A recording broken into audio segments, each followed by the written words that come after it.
అందరికీ నమస్తే. Welcome back to women chef. నేను మీ స్వాతి. ఈరోజు ఎంతో రుచికరమైన ప్రోటీన్స్ ఎక్కువగా ఉండే మిల్ మేకర్ ఫ్రైడ్ రైస్ని ఎలా తయారు చేయాలో చూపిస్తాను. ఈ రెసిపీని పిల్లల లంచ్ బాక్స్ కోసం క్విక్గా రెడీ చేయొచ్చు. మరి ఇంకెందుకు ఆలస్యం, ఎలా తయారు చేయాలో చూసేద్దాం. ముందుగా ఒక కప్పు మిల్ మేకర్ని మరిగిన నీళ్ళల్లో వేసి 10 మినిట్స్ తర్వాత వడకట్టి పక్కన పెట్టుకోవాలి.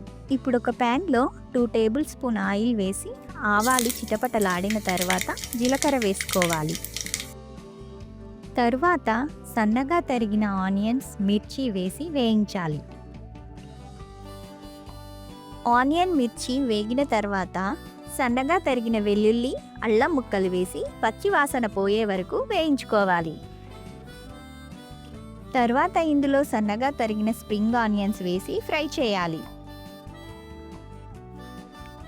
ఇప్పుడు క్యారెట్, బీన్స్, కొంచెం ఉప్పు వేసి మంటను మీడియం ఫ్లేమ్లో పెట్టి కలుపుతూ ఫ్రై చేయాలి. ఇప్పుడు ఇందులో నేను ముందుగా ఉడికించి పెట్టుకున్న మిల్ మేకర్ని యాడ్ చేస్తున్నాను. మీరు ఇందులో కావాలంటే క్యాబేజ్ కానీ క్యాప్సికమ్ కానీ యాడ్ చేసుకోవచ్చు. మిల్ మేకర్ ఫ్రై అయిన తర్వాత 1/2 టీ స్పూన్ గరం మసాలాను యాడ్ చేసుకోవాలి.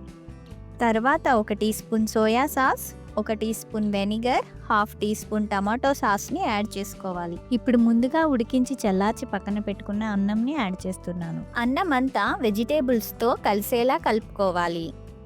మామూలుగా ఫ్రైడ్ రైస్ అంటే బాస్మతి రైస్ వాడతారు, కానీ నేను రెగ్యులర్ రైస్తో చేశాను. నమ్మండి, రుచి ఫ్లేవర్లో ఏమాత్రం తగ్గదు. పైగా ఇది అందరికీ ఈజీగా బడ్జెట్ ఫ్రెండ్లీగా ఉంటుంది.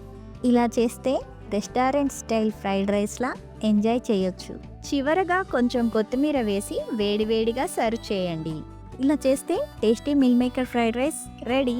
మీ ఇంట్లో ట్రై చేసి మీ అభిప్రాయాన్ని కామెంట్లో చెప్పండి. ఈ రెసిపీ నచ్చితే లైక్, షేర్ అండ్ సబ్స్క్రైబ్ చేయండి.